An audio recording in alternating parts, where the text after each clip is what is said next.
Problem number 2.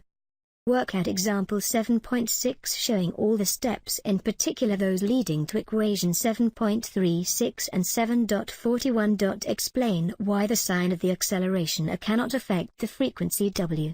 Given an argument why the sign of a square and g square in the solution of w square in equation 7.42 are the same.